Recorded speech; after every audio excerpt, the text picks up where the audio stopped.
strongest greenhouse gas. It's actually 50 million metric tons. And our opportunity here is to look at alternatives to that. In Virginia, we have methane sources, and in the nation, about 50% of the natural gas, the methane powered vehicles, 50% of that fuel is already biogas today. We have hundreds of landfill and wastewater projects that we can be capturing that biogas and utilizing it. And so what's got me very excited is we're going to hear today from a technology provider that is a Virginia company, that is a rural Virginia company with some great technology that'll allow easier access to this exciting technology.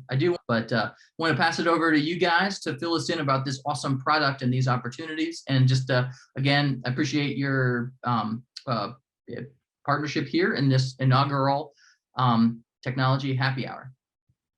I'll start and just introduce myself and then let Peter jump into the presentation.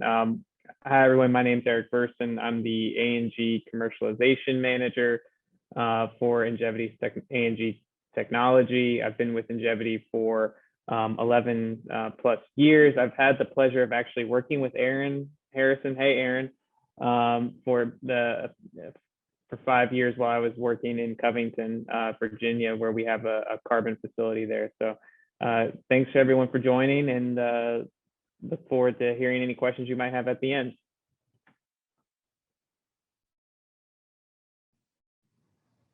Yeah, thanks, Eric. And I am Peter Barber. I'm the business development manager for Ingevity's A&G technology. So thank you, Virginia Clean Cities, for putting this together. And having been in Covington a few times, it's always nice to have sort of a homegrown product that you guys can use, and it's better for the environment. And that's what we hope that you guys will walk away with today is an introduction to this technology and what it could mean for Virginia. So give me 1 second here to put on the big show. Okay. So as I said, we're going to talk about the A&G solution as an optimal economic, ESG, and sustainability strategy for fleets. Just a bit of a background on Ingevity. You've heard that we have a Covington facility. Our headquarters is in Charleston, South Carolina, where Eric and I are currently located. But we do have a facility in Covington that makes all of our the majority of our activated carbon. And the primary purpose for any product that Ingevity produces has got to either have one or some combination or all of these three pillars involved with it: purification, protection, and enhancement. So Ingevity is about 1,600 employees. We are a global manufacturer of specialty chemicals and high performance carbon. And basically, without you knowing, you have probably touched several products that have our chemicals within them. So more importantly, and as we get towards the automotive industry, Ingevity has made its living, if you will, in the automotive industry. It is a sustainability leader and a tier 1 and tier 2 supplier to the US and global auto industry. This is through our evaporative emissions solution. It's what has put us on the map and has us as a New York Stock Exchange company. It is the foundation of our absorbed natural gas solution, this activated carbon that is produced right there in your hometown, in your nearby town, Covington. It is sustainably produced from sawdust and is used on many gasoline vehicles greater than 90% throughout the world. This proprietary technology offers fleets, as we mentioned, an optimal economic and ESG sustainability solution through low cost of fuel and infrastructure, increase fleet productivity, and maximize your ESG and sustainability benefits in conjunction with our RNG platform. A&G solution is proven. It's in operation with multiple fleets in the US and is expanding in other countries as well. Just some of the fleets that we've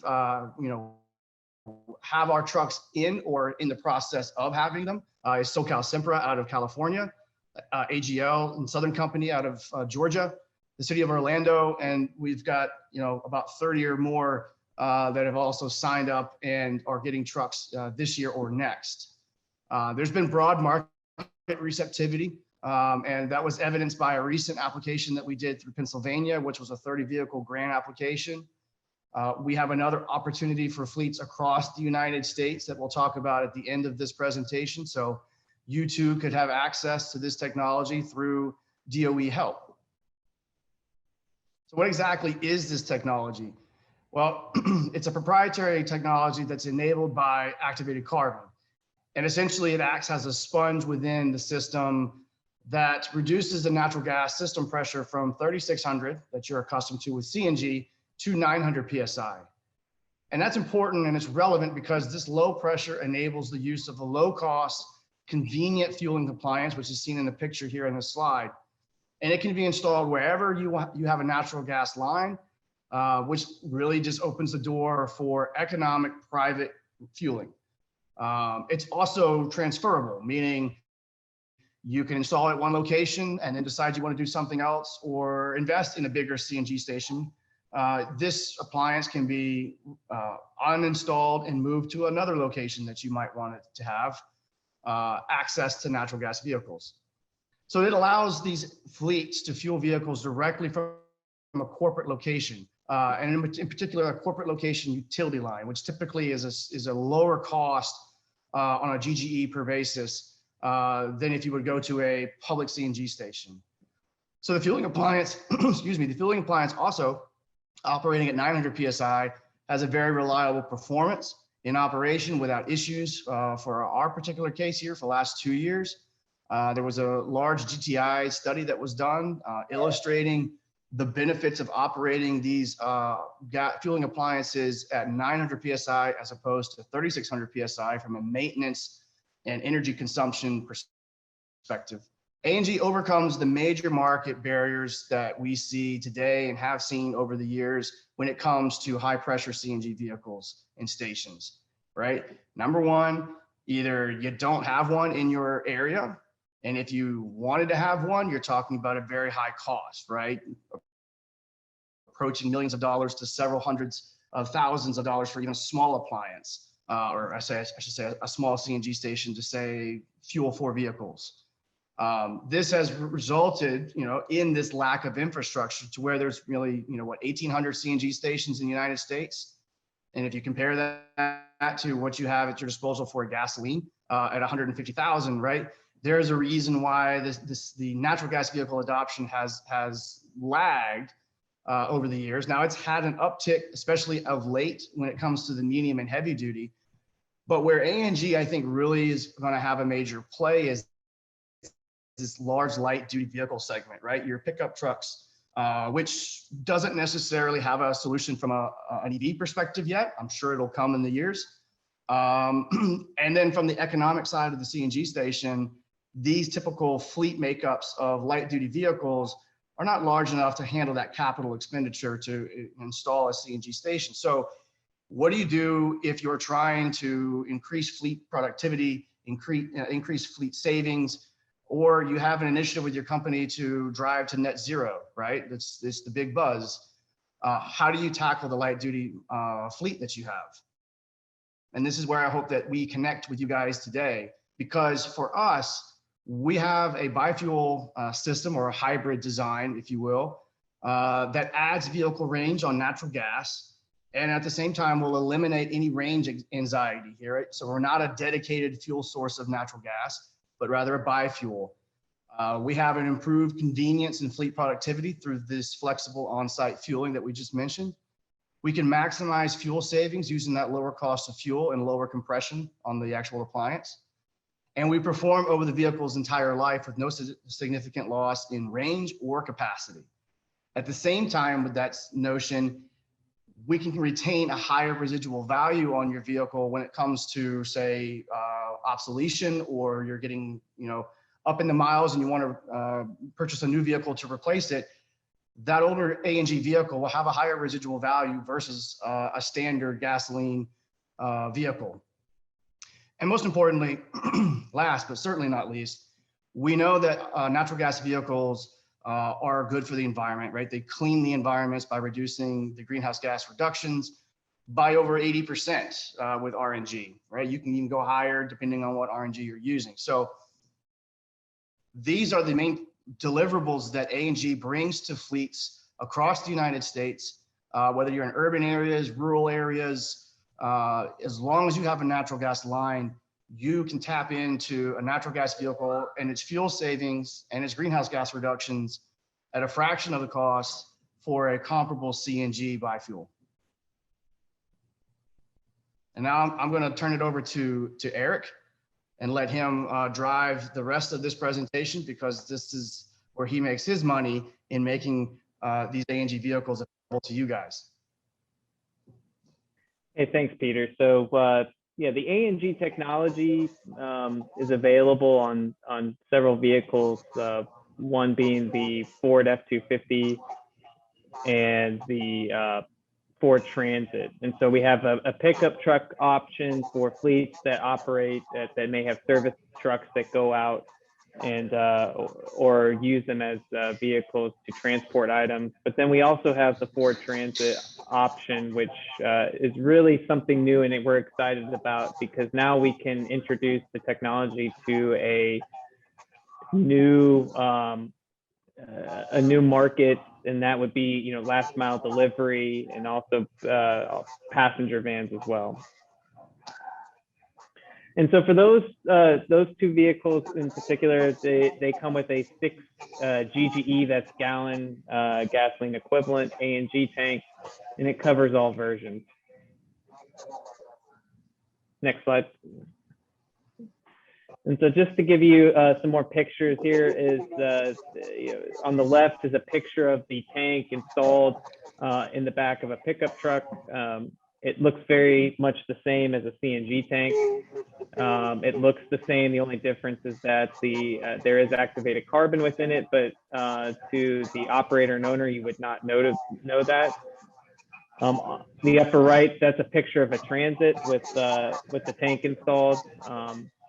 And there's ways to install that tank that still maximize and optimize the storage in that vehicle. And then in the bottom right is how you fill up the vehicle. So there you have a natural gas connection, and for the F-250, which is right next to the gasoline dispensing nozzle, or so, and it's very simple to use. And after about 5 minutes of not even 5 minutes of instruction, actually in a minute, you can learn how to fill the tank up. It's quite simple. You connect that up to the refueling receptacle, and you press a button on the appliance, and you've got natural gas being filled into your tank. And it will automatically shut off when it's completely full. You disconnect, and then you're ready to drive away.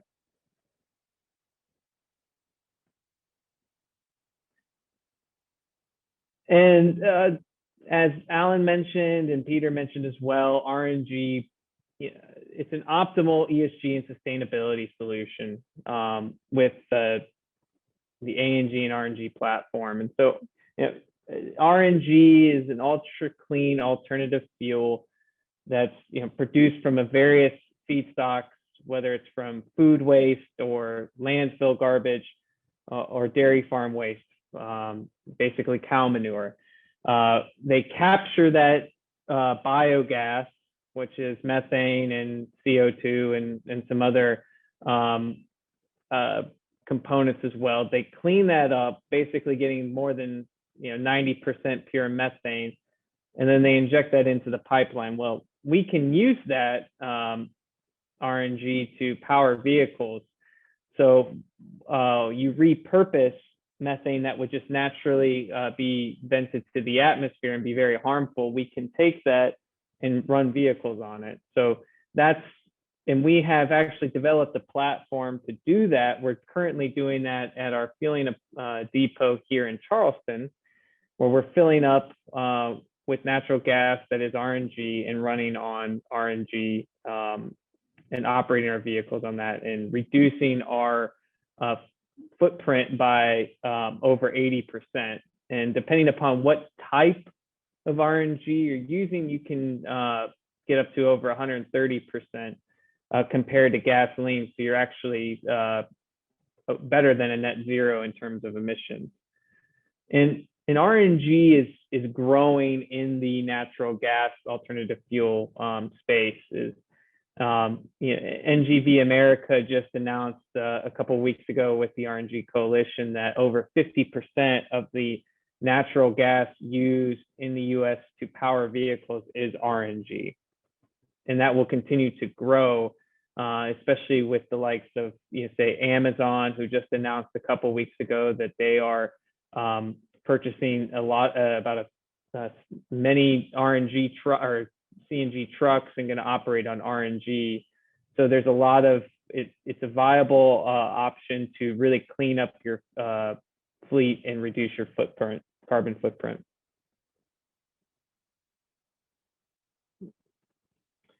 And so this slide, we just wanted to show some actual data experienced by one of our fleets who adopted the technology. In the upper right, the trend there shows the reduction in emissions.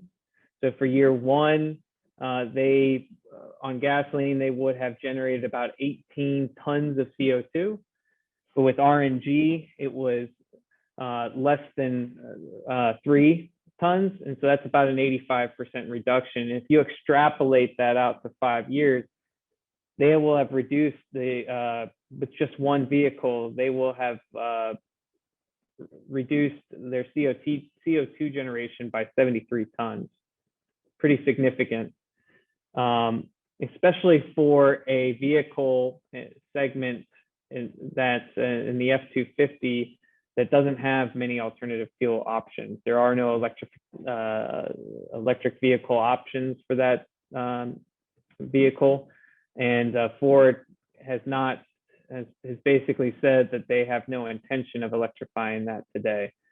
And then commercial vans are pretty, there's talk of them coming out, but they're unproven. But with this technology, you can be up and running within a couple of months and having big impact in terms of greenhouse gas emission reduction and saving the environment. And the beauty of it too is that you save on fuel. As Peter mentioned, that natural gas is cheaper on a GGE basis. So the fleet had over $4,000 a year in gasoline costs, but with natural gas they were under $1,000. So they saved over $3,000 annually by using natural gas.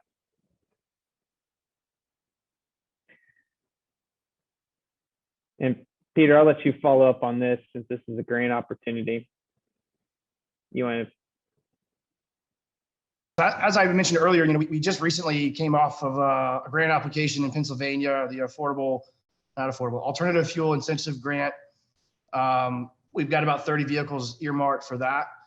And that was special for Pennsylvania. And we now have an opportunity through the DOE, through their FOA that was just announced maybe a week and a half, 2 weeks ago, particular to greenhouse gas reduction, a fleet demonstration or proof of concepts area of interest. And so we are actively seeking fleets to participate in this DOE. Ingevity will be the single applicant. We will carry all of the burden and all the dirty work that needs to be done. US fleet participants are just as long as participants, as letters of commitments, et cetera. We would do all of the paperwork along with our terrific partners, including Virginia, Clean Cities and other clean cities throughout the United States. The grant will cover at least 50% of the Ingevity ANG solution. That number is probably higher, meaning it's going to be greater than 50%.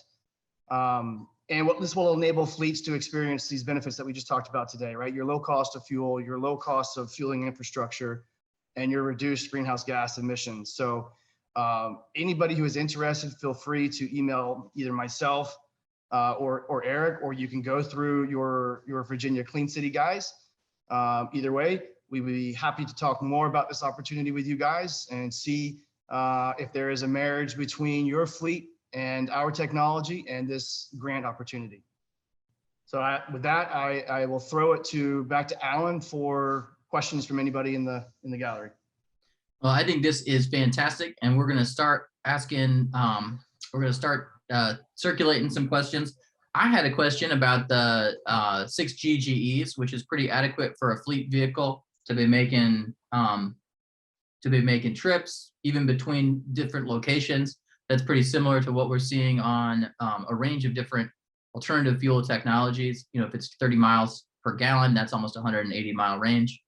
But my question is, with the ANG technology and the 900 PSI appliance, what is what are some of the costs of this stuff? And then what is also the speed of that filling? We often talk about time fill for a large set of like trash trucks, or we talk about fast fill for some of that high pressure, but it does create that physics challenge of fast fill. So question is price and time. Eric, you want to tackle this one?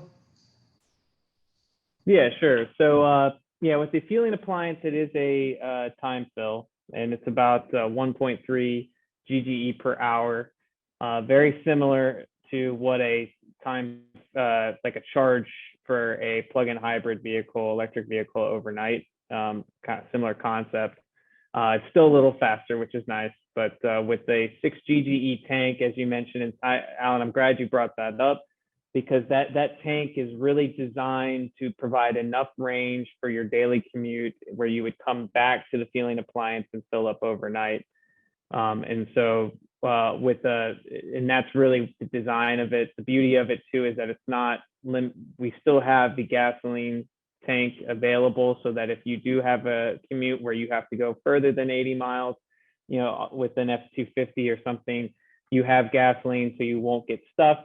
I have seen a couple of times in my travels, Teslas are great vehicles, but if you run out of charge, you have to call a tow truck, and I've seen them on the back of flatbeds. So you won't have to worry about that. So it removes the issue of range anxiety. And you know, and I see Sean's question about you know, expanding tank capacity. We're always looking at you know, increase in coming up with next generation technology, increasing that. We understand that they're adding tank capacity is something we're looking at that we don't have an answer to that in terms of when we would expect that, but it is possible to add an additional tank on the F-250 or the van. Unfortunately, you would lose some space, but it is possible to increase range, as well as you know, vehicle engine diversity.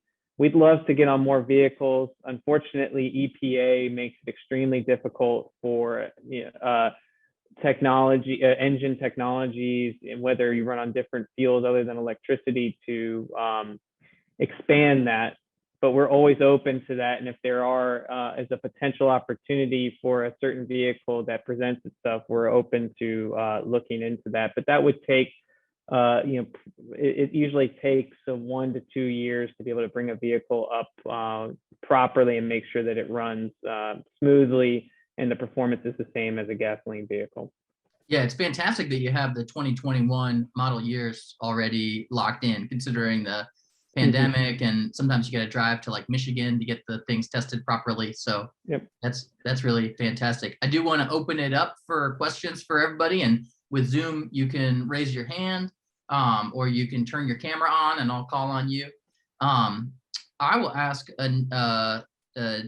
another question.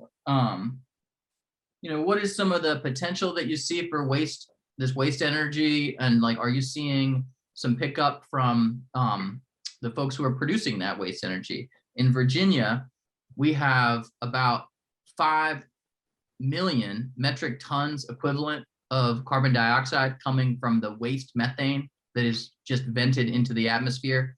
And to put that in perspective, that is similar to the amount of CO2 from the entire residential sector or the entire commercial sector in Virginia. And this is just vented from basically 2 sources, and we're still barely tracking them, which is the wastewater and landfills. And then we actually have our coal bed methane is venting out. So the coal itself, even though we might not be utilizing it, we're still venting about 2 million metric tons of CO2 equivalent from this. Are you guys seeing good pickup from folks who are in that landfill and wastewater industry? Those public works departments, they have these types of vehicles. I can answer that one. In fact, we're actually seeing a lot of that. I mean, you saw the overarching trend of just RNG in general becoming the fuel source for NGVs. I mean, we had a conversation today with a municipality out of Nebraska that has on their site a wastewater treatment plant that is scrubbing and putting and producing RNG.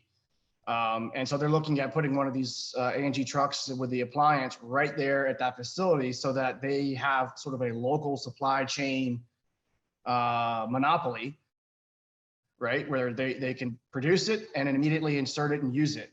And we're seeing a lot of those types of wastewater treatment, excuse me, facilities that are looking at, hey, you know, I mean, we've always thought about using this as a fuel source, but you know, we could not get the bandwidth to, you know, do a $750,000 CNG station to utilize it.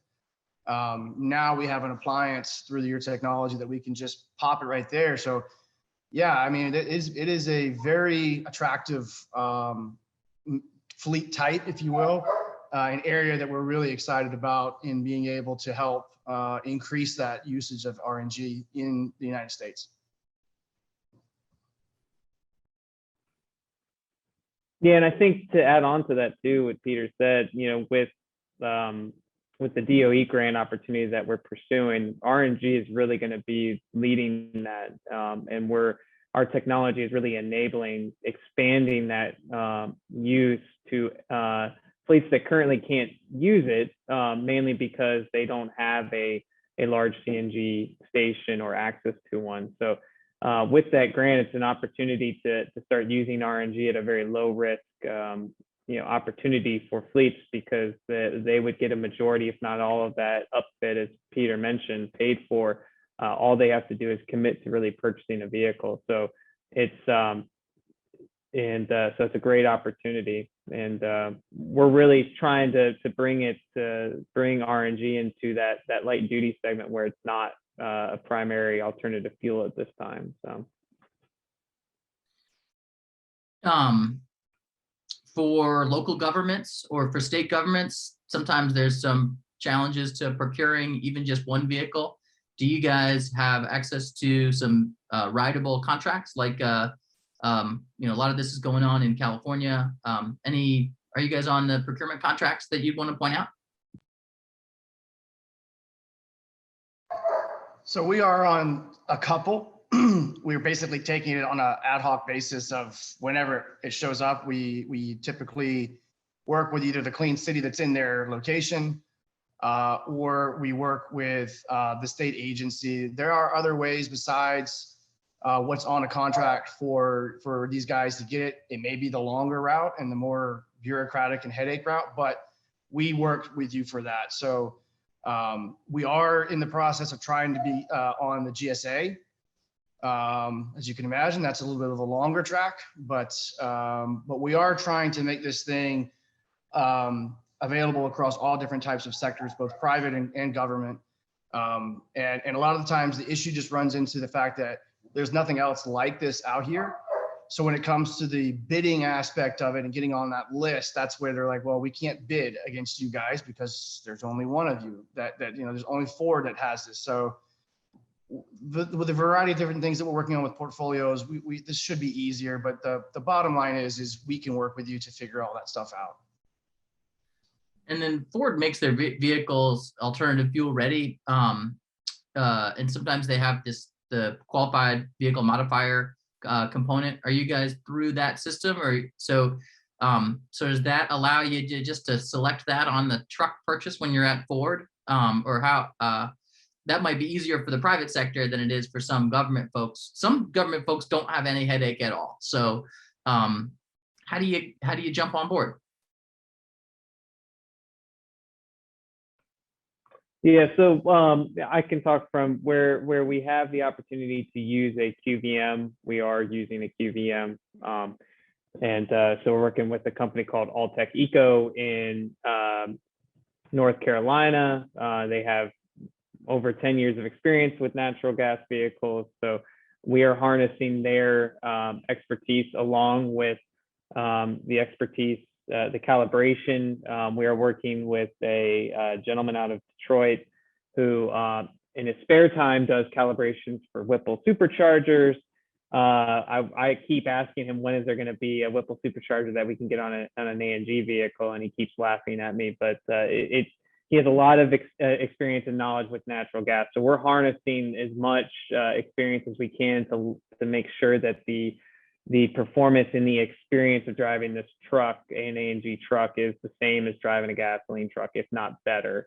And so, we can help with, as Peter mentioned, whatever we can do to support to get that, not, what needs to happen when you order a vehicle. However we can, we work through with Alltech directly to help facilitate that as needed. And so without getting into too much of the specifics, we're here to help and make it as seamless as possible and easy as possible, but we're limited to some of the guidelines and requirements that each municipality may have, but we'll try to make it as easy as possible and painless as possible.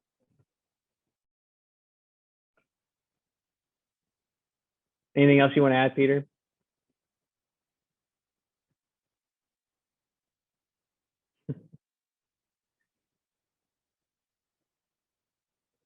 Any other questions or?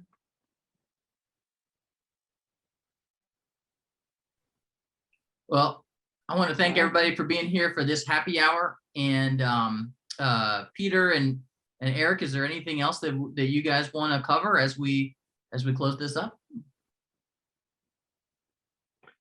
No, I just, and also in addition, as the DOE grant, there are other, we know that there are other technologies out there. The electric vehicles are, so there are some opportunities, and so I just wanted we wanted to make sure that everybody knew about that, and then if you have questions about electric vehicles, to follow up with Alan. Unfortunately, Peter and I won't really respond if you ask about electric vehicles to us, but we will be responding within as quickly as possible if you have any questions about ANG or natural gas. So. Well, I want to say thank you for that pitch. Virginia Clean Cities is going to apply for some of these areas, and we are in strong support of this effort for expanded analysis and deployment of the natural gas ANG vehicles. This is going to be a really great project. I do also want to make a pitch that Virginia Clean Cities is going to keep doing these technology happy hours. Our next technology happy hour is scheduled for May 13th, and Blink is going to talk about some of that, of their programs, electric vehicle charging, which are the 19.2 kilowatts. So it's the high end of those level 2 chargers. So it should be a really exciting program. Thank you all